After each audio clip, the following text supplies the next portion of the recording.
We as Cleveland Guardians fans need to start holding the ownership team accountable. Because I have seen more and more rhetoric like this, especially on Twitter, saying that it is okay to trade Steven Kwan because he doesn't want to be here. First off, I just want to say I've heard the complete opposite personally from the man himself. I know, what else was he going to tell a Guardians fan, but that's something. Secondly, this just isn't the agenda we need to be pushing towards the ownership right now. And I know this is not the popular opinion in Cleveland right now, but this is not the type of agenda we need to let get steam, because this is just handing excuses to the ownership to not extend the good players. Bad body language, blaming the player for injuries that he's picked up. He doesn't want to be here, he just wants to be in a different city. These are all talking points that I heard with Francisco Lindor in his last years in Cleveland. And hey, even at the time, I was okay with letting Lindor go because I thought the plan all along was to sign Jose Ramirez, and that did happen. But what if I told you that the Guardians could have both of these players on the team right now and still have a below average MLB payroll?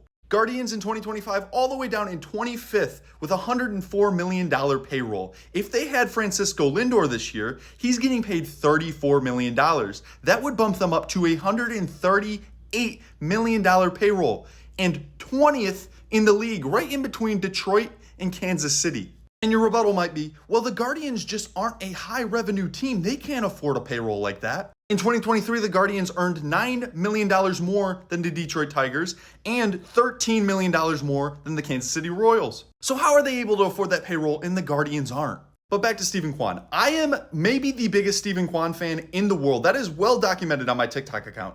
He's not getting Francisco Lindor money. If I could compare Kwan to any player in recent Cleveland history, it would be Michael Brantley. When Brantley left Cleveland for Houston in still somewhat the prime of his career, he was getting $12 million a year from the Astros. Now, inflation's a real thing, but I think Kwan's expecting a contract anywhere from $16 to $20 million a year, not $34 million. For context, the Guardians spent $20 million this year just on Paul Sewald and Carlos Santana. Meaning that if the Guardians were to move on without Sewald and Santana next year and sign Steven Kwan for $20 million, that's break even. But here's the real kicker. The Guardians could have their current payroll, have Francisco Lindor and Steven Kwan for an estimated $20 million, and still have the 16th highest payroll in the MLB.